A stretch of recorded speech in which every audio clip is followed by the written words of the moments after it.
Bismillahirrahmanirrahim. Assalamualaikum warahmatullahi wabarakatuh. Alhamdulillah wassalatu wassalamu ala Rasulillah Muhammad ibn Abdullah wa ala alihi wa sahbihi wa man walah wa ba'd. Faya ibadallah usi nafsi wa iyyakum bitaqwallah faqad fazal muttaqun fala tamutunna illa wa antum muslimun. Faqala ta'ala Ya ayyuhalladzina amanu taqullaha haqqa tuqatih wa la tamutunna illa wa antum muslimun. Keluargaku sekalian yang terhimpun di dalam Pertagas, Pertamina Gas, kita mengawali dengan bermohon kepada Allah semoga siapapun yang berada di ruangan ini atau terhubung dalam kajian ini, semoga senantiasa dijaga, diberkahi dan dilindungi dalam kebaikan oleh Allah Subhanahu wa taala. Kita doakan yang bertugas di luar kota. Tadi saya dengar info juga Pak Direktur sedang di Semarang. Semoga giatnya dimudahkan oleh Allah dan semoga diberikan keberkahan. Ada satu bagian yang penting amanat Nabi di hadis Muslim pada satu sifat kepemimpinan. Bahwa di antara sifat pemimpin dan yang dipimpin itu harus selalu membangun kekompakan dengan nilai cinta dan doa. Ini yang sering dilupakan. Nabi pernah menyampaikan dan penyampaian ini, hadis ini didokumentasikan oleh Imam Muslim dalam satu kalimat yang singkat, padat tapi mengikat. Khiyaru a'immatikum man tuhibbunahu wa yuhibbunakum. Pemimpin yang baik itu adalah pemimpin yang kalian mencintainya dan ia pun mencintai kalian. Nah, membangun cinta itu salah satu jembatannya dengan doa. Oleh karena itu, di antara doa yang dianjurkan saat Anda memulai pekerjaan, itu bukan hanya untuk pribadi, lancarkan pekerjaan saya. Tapi juga sehatkan pimpinan saya, pimpinan mendoakan sehatkan anggota saya, sehingga semua itu melahirkan sifat harmoni yang memberikan kenyamanan dan kebahagiaan dalam bertugas. Nah, izinkan saya mengawali dengan itu dulu, karena itu di antara sunnah yang seringkali terlupakan. Sehingga bekerja itu lebih banyak dilakukan dengan tekanan menyelesaikan tugas dibandingkan dengan rasa cinta untuk bisa memberikan nilai ibadah di dalamnya. Yang kedua, semoga sholat kita diterima oleh Allah Subhanahu wa taala. Nah, yang kedua ini tidak cukup dengan amin. Kita harus tahu dulu standar penerimaan itu seperti apa. Dan yang kedua, kenapa harus sholat? Ini poin pokoknya. Mengapa sih umat Islam itu cukup hanya misalnya dengan bersyahadat saja dipandang sudah berislam, lalu berbuat baik? Kenapa mesti ada sholat? Kenapa bahkan yang pokok sampai 5 waktunya? Dan jumlah rakaatnya pun diatur sedemikian rupa sampai teknisnya pun dijelaskan dengan rinci. Saking rincinya, bila ada yang menyimpang dari rincian itu, maka dianggap sholatnya tidak sah dan mesti diulang. Shallu kama ra'aitumuni usalli. Sholatlah kalian seperti kalian persis melihat aku menunaikan sholat. Dan dalam sholat inilah kemudian ada sanad yang tersambung secara ketat sampai-sampai dalam hadis Muslim nomor hadis 397. Demikian di Al-Bukhari juga diabadikan di nomor hadis 757 oleh sahabat Abu Hurairah. Sanadnya tersambung kepada Khalad bin Rafi Az-Zuraiqi, seorang yang sholat di samping Nabi tapi bermasalah sholatnya. Lalu Nabi meminta beliau untuk mengulangi sholatnya. Sampai 3 kali peristiwa itu hingga beliau berkata, Ya Rasulullah au kama qala Alimni ma uhsinu ghairah. Ya Rasulullah, tolong ajarkan kepadaku karena aku tak punya pengetahuan lebih dibandingkan dari apa yang telah aku kerjakan. Nah, dari dasar ini melahirkan satu pertanyaan kritis ya, dan juga perlu argumentasi yang kuat secara syariah mengapa kita menunaikan ibadah salat. Baik teman-teman sekalian, karena waktu kita sangat padat ya, kita manfaatkan sebaik-baiknya. Saya mohon izin kajian kita akan lebih fokus kepada inti materi sehingga manfaatnya lebih banyak kita dapatkan. Salat satu-satunya amalan di dalam Islam yang mencakup 4 bagian pokok dalam beragama. Jadi ketika seseorang menetapkan dirinya beragama dan ciri satu nilai agama itu bernilai benar, ya, dalam nanti kalau kita mau komparasikan atau kita riset, itu ciri pokoknya ada 4. Satu, ada aspek namanya aspek keyakinan, ya, tauhid atau akidah. Nggak mungkin kan beragama kalau nggak yakin. Ya, karena itu pasal 29 ayat kedua itu mengandung nilai keyakinan. Negara menjamin kemerdekaan tiap-tiap penduduk untuk memeluk agamanya masing-masing dan beribadah menurut agama dan kepercayaannya itu. Ya, jadi nggak mungkin kita bisa menghasilkan nilai kepercayaan dan ibadah kalau tidak ada unsur keyakinan. Atau bahasa kitanya disebut dengan iman.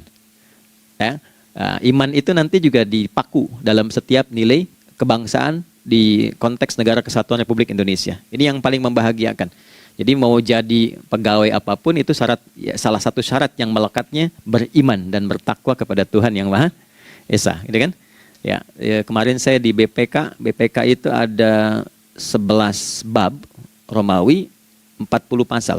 Ya, di bab yang keempat pasal 13 tentang pemberhentian dan pengangkatan itu ada 11 poin A sampai K. Di poin B yang keduanya syarat menjadi bagian dari anggota BPK itu beriman dan bertakwa kepada Tuhan Yang Maha Esa. Baik, di Undang-Undang Pendidikan Sisdiknas nomor 20 tahun 2003 itu kalau kita baca dari poin menimbang ada 4, di poin B-nya saja sudah ada iman. Ya, Undang-Undang Dasar 1945 mengamanatkan pemerintah mengusahakan satu sistem pendidikan ya nasional yang meningkatkan keimanan dan ketakwaan pada Tuhan Yang Maha Esa serta akhlak mulia, baru mencerdaskan kehidupan bangsa. Ya, secara singkat, satu, agama dianggap benar kalau ada doktrin keimanan, ada akidah, ada tauhidnya. Yang kedua, ada ibadahnya. Ya, sebagai pembuktian kita beriman, buktinya apa? Ya kan? Saya beriman kepada Tuhan, kita tetapkan, misalnya Allah. Apa pembuktian keberimanan kita kepada Allah? Ya, kan pembuktiannya itu mesti diwujudkan dalam bentuk sikap. Sikap itulah yang disebut dengan ibadah. Nah, konsepsi ini ada di Quran surah ke-20 Thaha di ayat ke-14. Innani anallahu la ilaha illa ana fa'budini. Ya, sungguh aku tegaskan bahwa akulah Allah, satu-satunya Tuhan yang layak dipertuhankan dan disembah. Ketika Anda mempertuhankan aku, fa'budni, maka buktikan kebertuhananmu kepadaku dengan menyembahku. Karena itu namanya Allah punya dua arti. Satu yang dipertuhankan, kan? Ilahun wahid. Yang kedua yang disembah. Ya, jadi yang dipertuhankan dan disembah. Oke. 3. Yang ketiga harus punya unsur praktikal atau implementatif dalam interaksi kehidupan. Ya, jadi bukan cuma nyembah Tuhan, bimbingan kehidupannya apa? Implementasi dari ibadah itu. Ya, ciri umat beragama itu kan bukan hanya sekedar saya yakin, beriman, saya ibadah. Terus bukti ibadah itu dibawa dalam berinteraksi hariannya seperti apa wujudnya. Ya, makanya ketika dulu orang itu jujur, orang itu bangga dengan kejujurannya bukan sebagai orang jujur, tapi sebagai muslim. Jadi ketika ditanya, kenapa Anda jujur? Karena saya muslim. Ketika ada seorang penggembala di Sahara yang sangat gersang, diuji oleh Umar bin Khattab, ingin diambil kambingnya, kan kisahnya viral kan? Baik ya? Oh, tapi ini bukan punya saya. Bilang aja pada tuan Anda, kalau kambingnya hilang satu dimakan serigala. Lantas di mana Allah? Jawaban itu yang menggetarkan kepada jiwa. Jadi kebenaran yang diungkap dengan sikap kejujuran itu implementasi nilai beragama. Nah, jadi praktek ibadah ada di muamalah. Oke, satu akidah. Akidah dibuktikan lewat ibadah, ibadah diimplementasikan dalam muamalah. Itulah sebabnya nanti seluruh bagian tubuh kita ketika digunakan untuk bersifat dan bersikap, itu ada tuntunan iman di dalamnya. Oke? Misal, saya tanya begini ya, ini mukaddimah ya, kita belum mulai nih. Saya tanya gini, apa fungsi mata? Tuh kan, sudah keliru kan? Nah, kalau hanya melihat, hewan juga melihat. Ya? Coba kambing melihat, ya kan? Elang melihat. Lalu apa bedanya fungsi mata kita dengan mata hewan? Ternyata ketika kita meriset ayat-ayat Al-Quran terkait dengan fungsi tubuh kita, itu rata-rata dibuka dengan iman dulu. Quran surah 24, surah Cahaya, ayat 30 untuk laki-laki, 31 untuk perempuan. Qul lil mu'minin. Ya Muhammad katakan, viralkan pada pria-pria yang menyatakan dirinya telah beriman. Yaghuddu min absarihim, gunakan pandangannya itu yang dibimbing oleh imannya untuk melihat yang baik saja menurut standar imannya. Jadi kalau menurut imannya tak baik, nggak boleh dilihat. Karena itu ketika Anda sudah mengatakan asyhadu an la ilaha illallah, asyhadu anna Muhammad Rasulullah, kalimat itu dari lisan turun ke hati, Itu jadi cahaya ke bagian tubuh kita. Makanya ketika Anda melihat, itu ada cara pandang tertentu yang dibimbing iman. Standarnya beda dengan tanpa iman. Kalau nggak ada iman, semua mungkin terlihat. Tapi ketika ada iman, hati kecil Anda akan bicara, ini nggak baik. Palingkan. Nah, memalingkan dari yang tak baik menurut iman, itu namanya ghaddul basar. Oke? Perempuan juga begitu, setara. Wa kullil mu'minati yaghdudna min absarihinna. Dan katakan pada setiap perempuan yang menyatakan dia beriman, maka gunakan pandangan itu dengan bimbingan imannya. Ketika tak baik menurut imannya, palingkan. Ya, Anda lihat kajian di YouTube, terus ada iklan kan? Terus menurut standar iman nggak bagus, itu otomatis akan nggak suka itu. Ya, pasti dipalingkan. Ya. Anda kalau naik pesawat tuh ya, tugas keluar tuh, pertagas tugas keluar. Kalau pramugari lagi demo tuh yang dilihat pramugarinya apa demonya tuh. Nah, iman itu akan bekerja di situ tuh. Ya, palingkan tuh. Nah, sama dari mata turun ke, jangan langsung ke hati aja, ke lisan dulu kan. Ya, ke mulut kan. Itu mulut tuh ketika digunakan fungsinya, imannya disebut dulu. Ya, Quran surah 49 ayat 11 misalnya. Ya ayyuhalladzina amanu, imannya dulu. La yaskhar qaumin qaum. Ayat 12-nya la yaghtab ba'dukum ba'dha. Hai orang-orang yang telah menyatakan beriman. Kalau pakai alladzina disebutkan 1080 kali dalam Al-Quran, itu kalimatnya diksinya singkat, padat, mencakup semua tanpa sekat.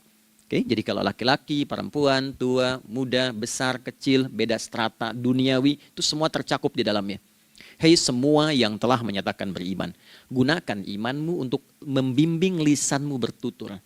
Kalau masih merasa punya iman, jangan gunakan lisan untuk mencela, merendahkan orang. Untuk bergibah, membuat hoax.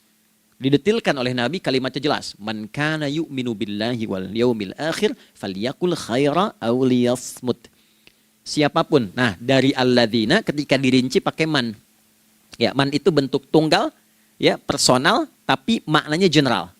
Jadi kalau Anda, saya, kita baca ayat atau hadis ada man, posisikan Nabi sedang bicara ke kita.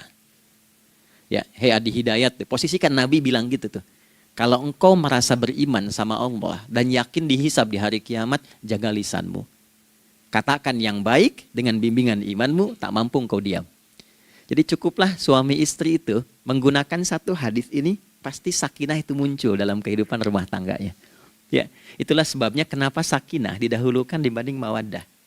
Hati-hati ya, Mbak, walaupun namanya sakinah nggak ada ini nggak akan datang tuh ketenangan tuh. Ya, ada yang tahu nggak rahasianya? Kenapa sakinah duluan dibanding mawaddah? Ya, 5 juta. Ya, waktu habis karena padat sekali. Maddah jamaknya mawaddah, rasa kasih yang tumbuh dari pemberian materi. Jadi kalau rumah tangga itu ingin cenderung pada kebahagiaan, boleh berbagi dengan materi.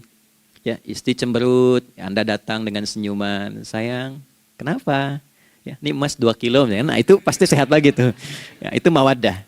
Tapi maaf, walaupun Anda mapan bekerja, harta cukup melimpah, ruah, tapi tidak ada ketenangan di rumah tangga, tidak ada sakinah, maka hampa kehidupan rumah tangga itu. Itulah sebabnya kenapa di Quran sakinah lebih dulu dibandingkan dengan mawaddah. Saya tanya ibu deh, ibu pilih mana? Kaya tapi gelisah atau miskin tapi tenang? Oke. Saya paham itu. Saya paham. Suami juga sepakat semua ya. Artinya apa? Kita nggak bisa menghilangkan unsur ketenangan. Oke, itu hanya pembuktian argumentatif ya. Supaya kajiannya lebih kepada argumen. Jadi ada akidah terkorelasi dengan ibadah, implementasinya di aspek muamalah. Nah, nanti cara bermuamalahnya diatur lewat akhlak namanya. Bagaimana bermuamalah yang baik? Kan Anda, maaf ya, berekspresi kepada pimpinan dengan kawan kan berbeda. Oke, kepada orang tua dengan anak kan lain. Nah, yang mengatur interaksi kita sehingga terjalin harmoni yang baik, itulah yang disebut dengan akhlak. Nah, 4 poin inilah yang menjadi inti dakwah Nabi SAW ketika diutus oleh Allah Subhanahu wa Ta'ala. Memastikan 4 ini bisa optimal kita lakukan dalam kehidupan. Bonusnya yang kelima, selalu meningkatkan inovasi sehingga selalu mendapatkan hal baru dalam kehidupan. 5 ini digabungkan di Quran surah kedua Al-Baqarah di ayat 151. Kama arsalna fikum rasulam minkum yatslu alaikum ayatina. 1. Oke, wa yuzakkikum 2, akhlak, wa yu'allimukumul kitaba 3, wal hikmah 4, 5, wa yu'allimukum ma lam takunu ta'lamun. Kelima-limanya ini digambarkanlah dalam bentuk ibadah yang melatih kita sebagai pondasi awal menuju dan memantapkan 5 hal ini, yaitu sholat. Itulah sebabnya kenapa sholat yang pokok dilakukan 5 waktu dalam sehari untuk mewujudkan 5 hal ini dalam kehidupan, dan satu-satunya ibadah yang mengumpulkan 5 aspek ini dalam prakteknya hanya sholat. Hanya sholat. Oke, mari kita detilkan, kita rinci, dan di sini kita akan mulai kajian kita. Yang tadi mukadimah ya. Baik, kita punya 30 menit. Wah, padat sekali. Bismillahirrahmanirrahim. 1. Sholat adalah perwujudan iman seorang hamba. Karena itulah kalimat sholat pertama kali disebutkan dalam Al-Quran, itu letaknya setelah kalimat iman. Al-Baqarah ayat 3, Alladzina yu'minuna bil ghaibi wa yuqimunas sholat. Orang-orang yang telah menyatakan beriman dan konsisten menjaga imannya. Beda alladzina amanu dengan yu'minun. Amanu telah beriman. Tapi kalau dia komitmen dan konsisten terus menjaga imannya sampai saat dia berpulang pada Tuhannya, maka berubah nanti bentuknya kalau di bahasa Arab jadi mudhari'. Kalau di bahasa Inggris kan tuh punya 3 arti, present, continuous, and future. Jadi kalaupun sekarang terus berlangsung sampai masa depan pun saya tetap akan beriman. Nah, pembuktian untuk menjaga iman itu pembuktian utamanya pada sholat. Itulah sebabnya satu-satunya amal ibadah dari rukun Islam yang 5 itu, ya, satu-satunya amal ibadah yang disebut iman dalam Al-Quran hanya salat. Teman-teman boleh buka Quran surah kedua Al-Baqarah di ayat 143. Ya, di pertengahan ke ujung ayatnya. Saya percepat. Wa ma kana Allahu liyudhi'a imanakum. Dan Allah nggak akan pernah menyia-nyiakan salat seseorang yang dikerjakan karena imannya. Ayat ini turun, ketika ada terjadi pergantian arah kiblat dari yang tadinya semula ke Masjidil Aqsa, lalu berputar 180 derajat, beralih ke Masjidil Haram. Nabi sedang berada di luar Madinah. Madinah tempo dulu wilayahnya nggak seluas cakupan sekarang. Oke, kalau diilustrasikan area sekitaran Masjid Nabawi sekarang itulah Madinah lah. Di luar itu sudah di luarnya. Nah, Nabi sedang sholat, riwayatnya banyak menyebutkan ada yang mengatakan zuhur, ada asar, ada maghrib. Di pertengahan itu turunlah Al-Baqarah ayat 144. Qad nara taqalluba wajhika fis sama' falanuwalliyannaka qiblatan tardaha fawalli wajhaka syatral masjidil haram. Maka berputarlah dengan turunnya ayat ini 180 derajat menghadap ke arah Masjid Al-Haram. Problemnya adalah ketika Nabi dan pengiring beliau kembali ke Madinah, area Masjid Nabawi, kan nggak semua masyarakat ikut. Maka virallah informasi itu bahwa kiblat telah beralih ke kiblat awal, yaitu Ka'bah Al-Musyarrafah. Maka penduduk panik pada saat itu. Status sholat kami yang tadi dikerjakan bagaimana? Karena sedang nggak bisa diulang, sudah pindah waktu.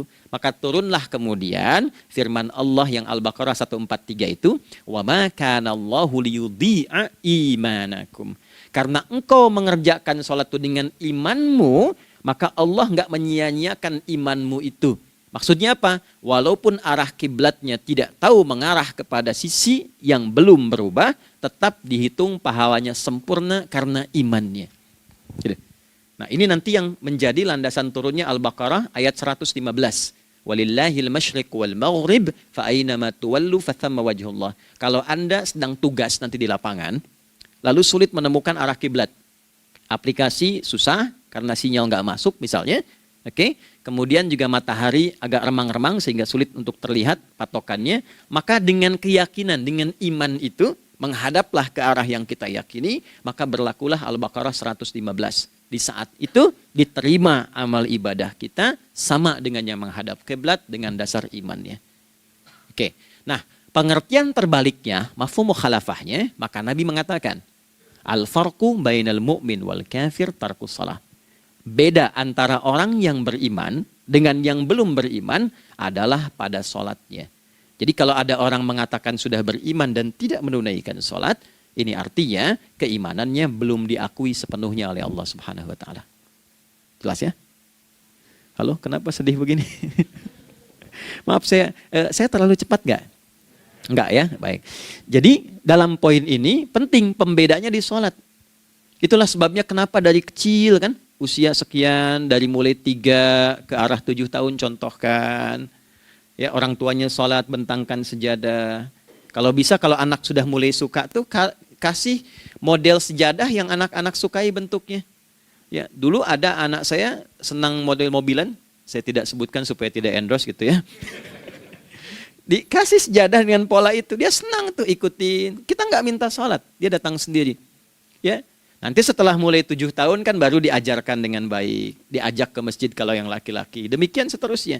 Ya, mengapa dari awal dituntun seperti itu? Untuk memberikan sebuah penguat bahwa penjagaan iman dimulai dari sejak dini. Ya, tapi di Indonesia saya perhatikan kelasnya sudah advance. Ya, TK sudah manasik gitu. Okay. Itu satu ya. Karena nanti kalau Nabi bilang begitu artinya akan terjadi orang mengatakan beriman tapi tidak sholat. Ya, makanya keras dari awal Nabi katakan bahwa pembeda antara orang yang beriman dengan yang baru klaim beriman itu pada sholatnya.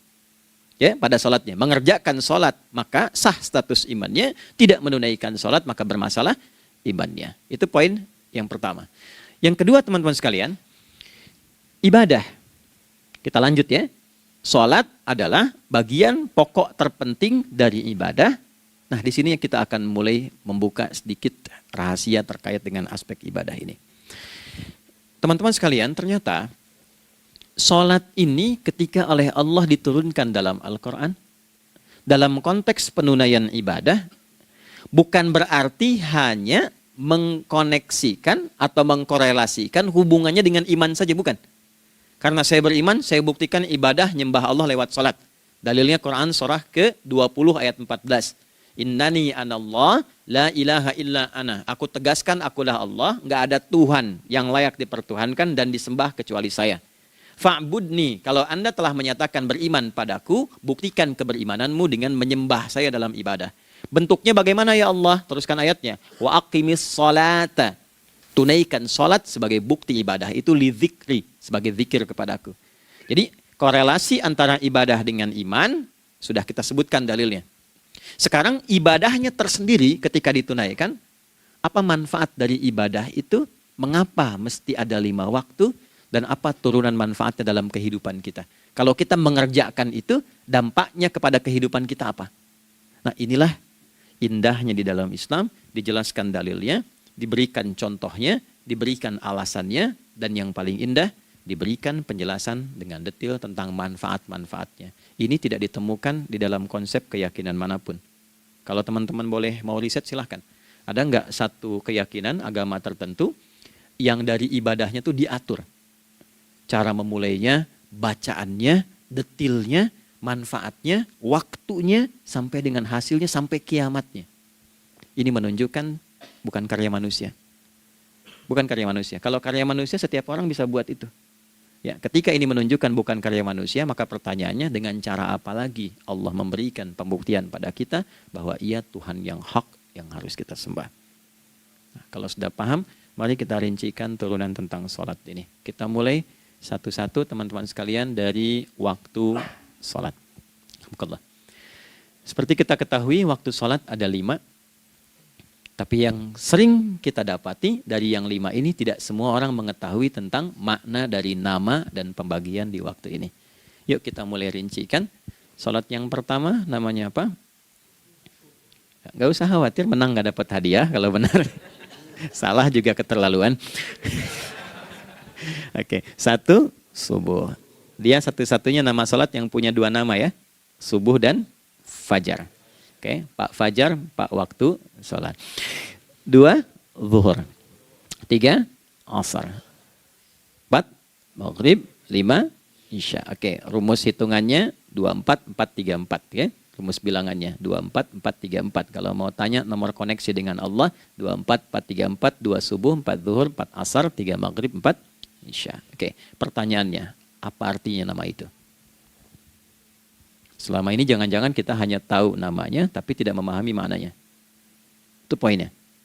Oke, sekarang mari kita mulai. Izin saya tidak punya kemampuan untuk menuliskan, ya, karena memang saat ini terbatas, tapi kalau diperkenankan bisa kita coba uraikan sedikit. Baik. Ya, bismillah, jazakallah khair. Mohon fokus baik-baik karena waktunya tinggal 21 menit lagi. Izin saya pastikan dulu ya supaya terlihat dengan baik. Ibu kelihatan di sana? Bagus. Saya kira tuh hanya di Sumbawa Barat. Ternyata di Pertagas pun perempuan-perempuannya imannya luar biasa. Maksudnya belum saya tulis sudah kelihatan. Imannya luar biasa. Oke, kita mulai dari yang pertama ya. 5 waktu sholat. Kita mulai dari 1 dulu. Subuh, teman-teman saya turunkan dulu ya. Izinkan saya tulis pakai bahasa Arab dulu supaya gampang. 1, dia punya 2 nama. Yang ke Arab ya. Kalau yang gini angka Hindi. Anda yang di admin di komputer pasti tahu. Ada Fajr. Kata subuh ditemukan di Al-Quran surah ke-81 At-Takwir ayat 18. Kalau keliru tolong diingatkan. Was-subhi idza tanaffas. Quran surah 81 ayat 18. Ya. Nggak usah di ilmu utak-atik ya. Oh ini kenapa 81 kalau dibalik 18? Itu cocok logi. Ya, abaikan aja itu. Ya. Fajar agak banyak di Quran terkait dengan nama sholatnya ada di Quran surah ke-17 di ayat 78. Aqimis salata liduluki syamsi ila ghasaqil laili wa qur'anal fajr. Inna qur'anal fajri kana masyhuda. Yuk kita mulai ke maknanya dulu. Ingat rumusnya ya. Rumusnya ini selalu begini rumusnya. Aqidah selalu punya korelasi dengan ibadah. Ibadah selalu punya korelasi dengan muamalah, interaksi harian kita. Muamalah hiasannya adalah akhlak. Barulah kemudian di sini muncul inovasi dalam kehidupan, hal yang baru. Hidup ya, yang mengacu pada 2 kebahagiaan yaitu dunia dan akhirat. Ya, konsepsi ini nanti ditemukan di Quran surah ke-2 Al-Baqarah ayat 201 dan menjadi doa paling favorit umat Islam Indonesia saat ini. Rabbana atina fid dunya fil akhirati. Oke, ya cukup. Subuh. Ini rumus dasarnya. Dari akidah, kita beriman, pembuktian imannya lewat ibadah sholat. Apa hubungan sholat dengan aktivitas harian kita? Subuh asalnya terkolerasi dengan kata asbah. Oke? Asbah itu asalnya sesuatu yang sudah siap dengan rencana yang matang. Baik, orang Arab tuh kalau bertanya begini, kaifa asbahta ya akhi? Kaifa asbahti ya ukhti? Bagaimana kabarmu di pagi ini? Itu bukan hanya nanya kabar kesehatan. Beda dengan kaifa haluk, beda. Ya, itu bertanya bagaimana kabarmu hari ini, aktivitasmu bagaimana? Lancar, sudah siap, planning bagus dan sebagainya. Ya, itulah sebabnya ketika Allah bersumpah dengan awal waktu, penandanya adalah planning kegiatan. Ya, was-subhi dan aku bersumpah demi waktu subuh, awal mula untuk berkegiatan, idza tanafas, apabila sudah mulai bergerak. Bersamaan dengan nafas yang keluar itu, maka sudah jelas rencana yang dibuat. Ya, jangankan kita, semua alam itu, semesta itu seluruhnya bukan hanya bertasbih, tapi beraktivitas dalam tasbihnya. Di waktu subuh, matahari sudah mulai bersinar kan? Ya, dan sinarnya mengambil manfaat loh. Mengandung nilai manfaat, memecah keheningan malam dan menghilangkan kegelapannya. Gelap mulai hilang, datang kemudian sinar yang memberikan kita bimbingan untuk beraktivitas.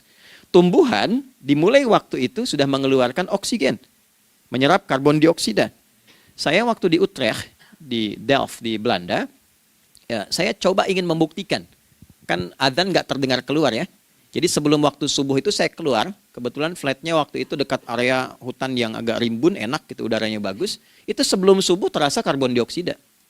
Walaupun cuma beda hampir 1 menit. Tapi begitu masuk waktu subuh, keluar kesegaran yang luar biasa. Oksigen yang keluar. Ya, ini kan nggak mungkin kalau kuasa Allah tuh nggak mungkin terjadi seperti ini kalau bukan kuasa Allah Subhanahu Wa Taala. Tapi poinnya adalah yang bicara begini Quran. Nah sekarang yang ingin saya katakan adalah alam semesta dalam konteks seperti matahari, kemudian tumbuhan, binatang, ayam bahkan mulai berkokok, punya planning yang teratur. Masa kita makhluk yang dihisab tuh nggak teratur? Nggak punya perencanaan? Maka subuh itu mengajarkan kepada kita, jangan sampai ada orang Islam yang punya keimanan, lalu menunaikan sholat, diajarkanlah oleh Allah, setiap masuk subuh itu harus punya agenda yang jelas. Planning yang terukur. Jangan terjadi mengaku muslim, beriman, tapi nggak jelas perencanaan hidupnya. Jam 7 mau di mana? Jam 8 kerjakan apa? Anda dari sini ketemu 7 ke 4, atau setengah 8 ke setengah 5, 8 jam kerja. Oke, berangkat jam berapa? Petakan di jalan macetnya di sebelah mana? Ukur sampai kantor tiba jam berapa? Apa yang mau dikerjakan di kantor? Itulah Islam, itulah subuh.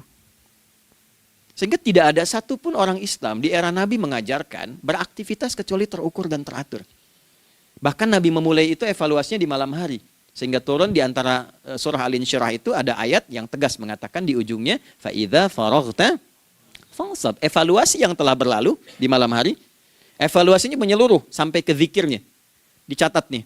Ya, aku hari ini secara spiritual itu, mohon maaf, sholat jamaahnya berapa waktu tuh? Dari 5. Oke? Misalnya dari 5 itu cuma 4, berarti koreksi ada yang kurang. 1. Ya. Yang kedua, secara intelektual sudah berapa bacaan yang dibaca saat ini? Ilmu yang ditingkatkan, mensyukuri anugerah akal dan sebagainya. Bekerja sempurna enggak? Turunkan ibadahnya bagaimana? Ketika ada yang kurang, istighfari. Ya, sebagai seorang ayah, ada nggak sesuatu yang salah yang dilakukan belum sempurna?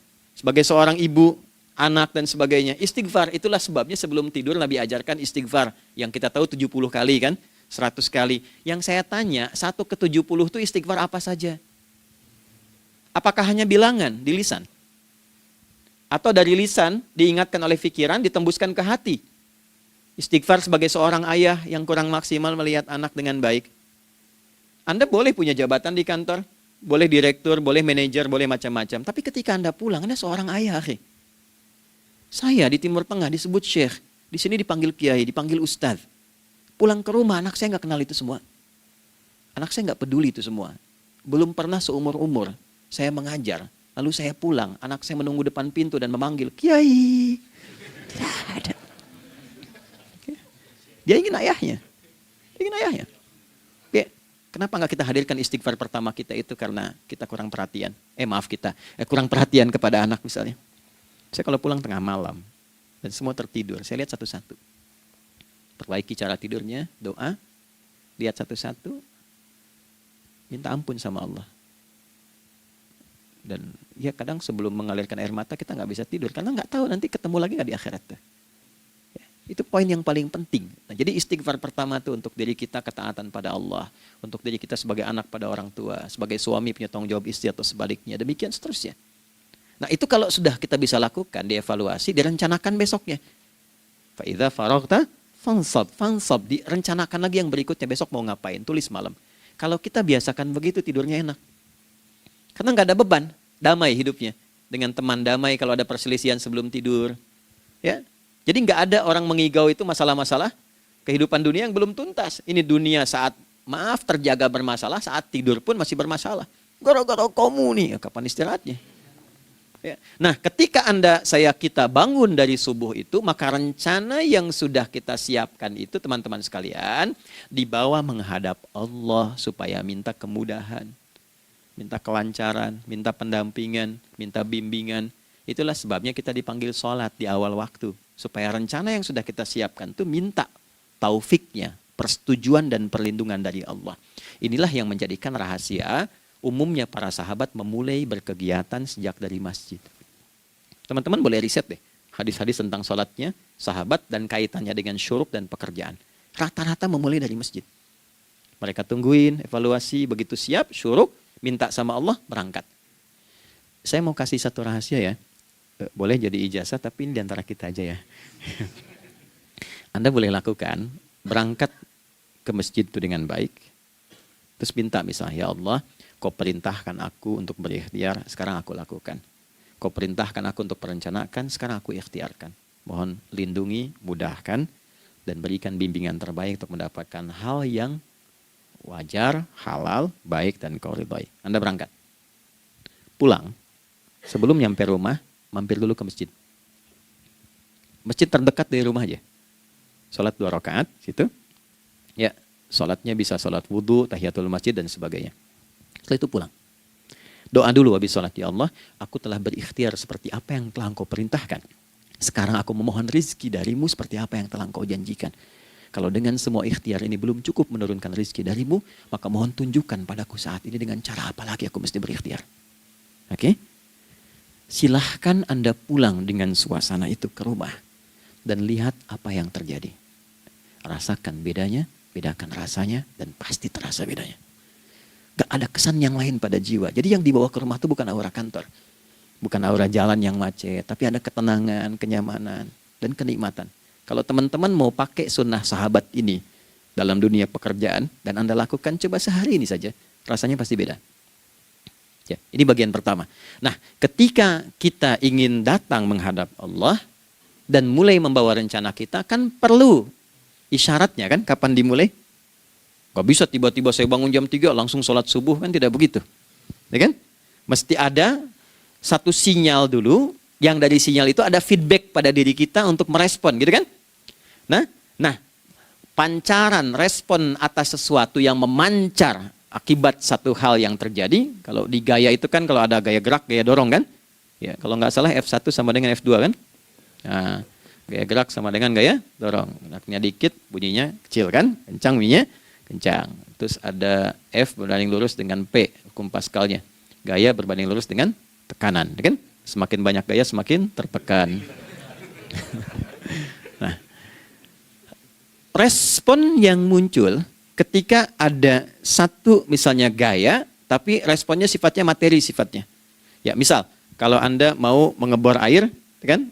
Kemudian keluar terpancar tuh dari bawah itu keluar misalnya air. Nah, itu namanya infajar. Infajar. Dalilnya Quran surah kedua ayat 60.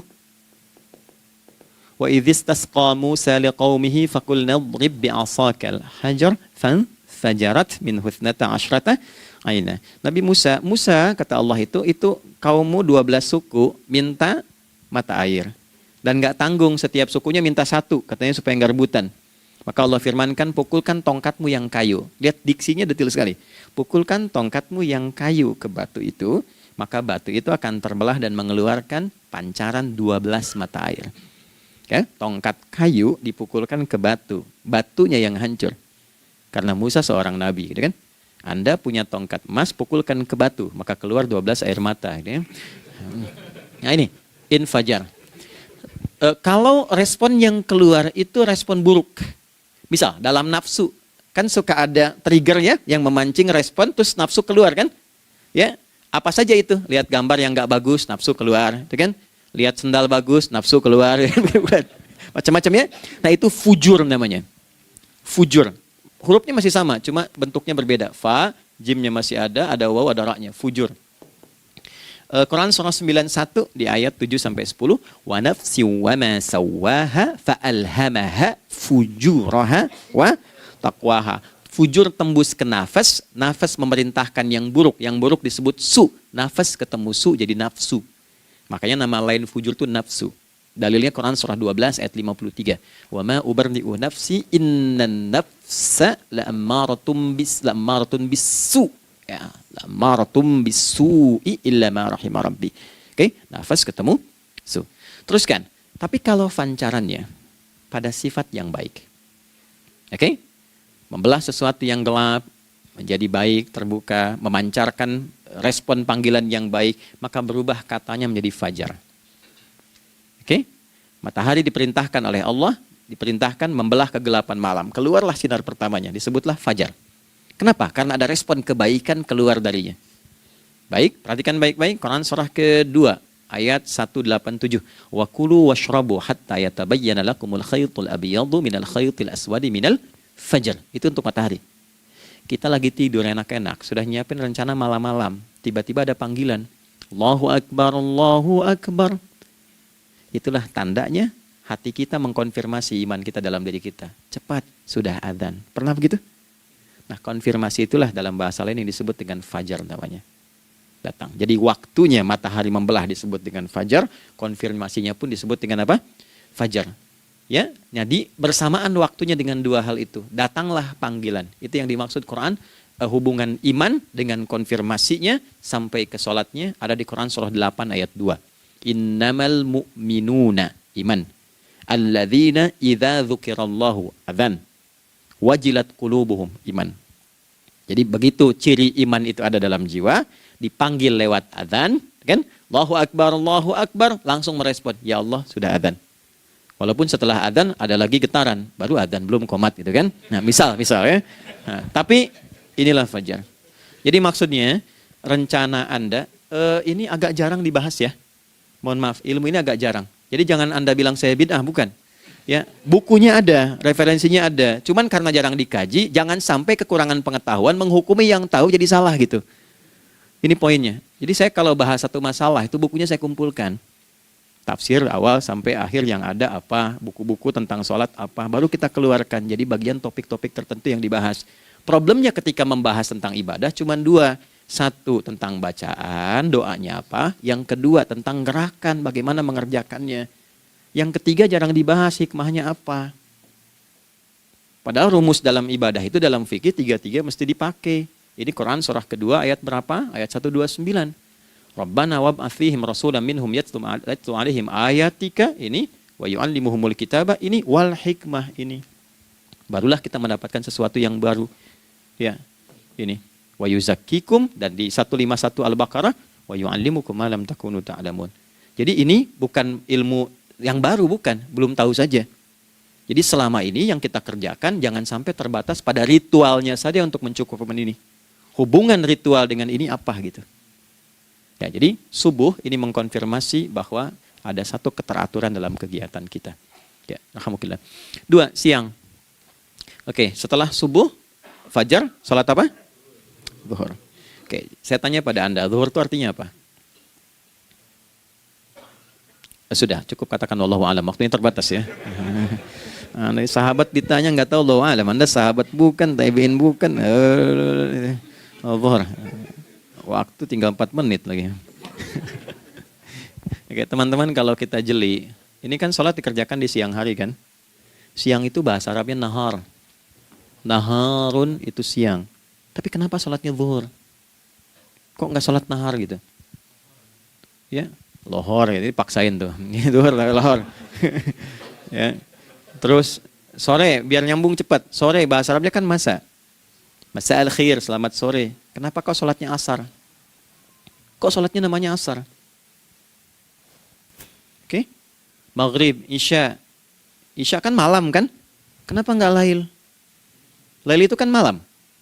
Kalau ada yang istimewa di malamnya, itu lailah namanya. Makanya ketika turun Al-Quran disebut Lailatul Qadar.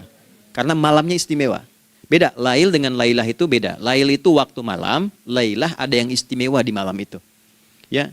Jamaknya lail, layali, lela, lili, lala, itu malam. Ibu lili, ibu malam-malam. Ya. Zuhur artinya jelas, terang. Ada idhar, dibaca dengan jelas, terang. Gak boleh dengung. Man amana. Itu kan? Ya. Min husni, harus jelas. Ya. Ada a, jelas. Zuhur kenapa disebut zuhur? Untuk evaluasi kegiatan kita dari setengah hari. Sudah jelas belum hasilnya?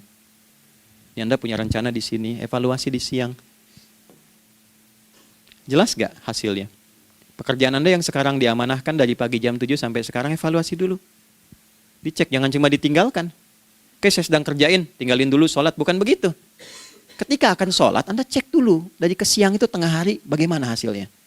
Ada yang perlu disempurnakan gak? Ya. Ketika ide-idenya mulai mentok, ada yang belum selesai, datang dulu sholat, tenang lagi. Saat tenang itulah dirumuskan kembali pelan-pelan. Kan lumayan dari jam 12 sampai jam 1. Diisi dengan baik, dilihat. Itu baru dunia ini. Kan kita ngejar ini juga. Karena nanti ayat 200-nya, ada yang cuma ngejar ini. Wa minan nasi may yaqulu rabbana atina fid dunya. Bukan, kalau nggak hafal diam aja. Wa minan nasi may yaqulu rabbana atina fid dunya wa ma lahu fil akhirati min khalaq.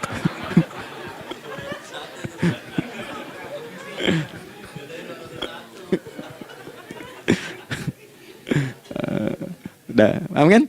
Dan di antara manusia, ada yang fokusnya hanya dunia yang dikejar. Sehingga nggak kebagian akhiratnya. Padahal dia tahu dia mau pulang. Yang lebih aneh lagi, pengen pulang surganya Firdaus dekat dengan Nabi. Tapi tiap hari kerjakan dunia. Dunia lagi, berangkat gelap, pulang gelap. Terus meninggal gelap juga.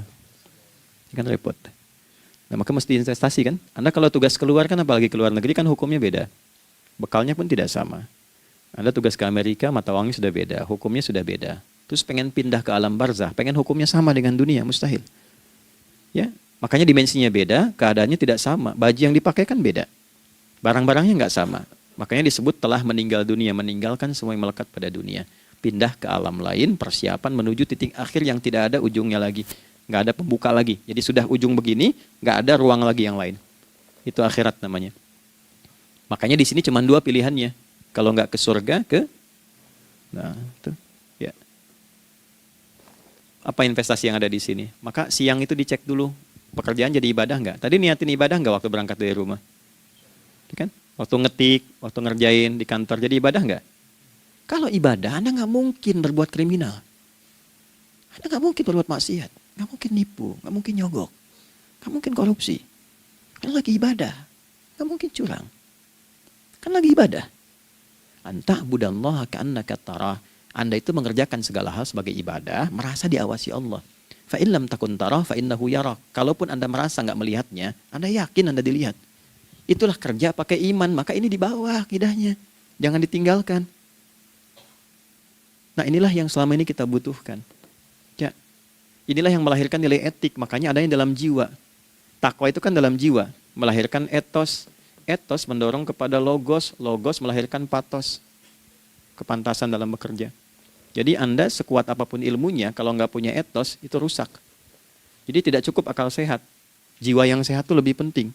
Banyak orang akalnya sehat. Ingat, akal itu tidak memberikan perintah. Dia hanya merumuskan satu instruksi dalam jiwa supaya mudah dilakukan dan dieksekusi oleh fisik. Jadi akal yang sehat itu seberapa pandai ilmunya, seberapa cepat mengeksekusi perbuatan. Tapi kalau yang dieksekusi itu dari perintah nafsunya, masalah. Habis saja waktunya tuh. Ya. Ini gimana ini? Tolong jawab loh. Nah, teman-teman karena sudah habis waktu jam 1, kita baru zuhur ini. Nah, yang paling menarik itu, gini, yang paling menarik. Kalau ada orang belum sadar sampai zuhur tentang akibat kehidupan ini, maka muncullah asar. Apa asar itu? Kenapa mesti disebut dengan asar?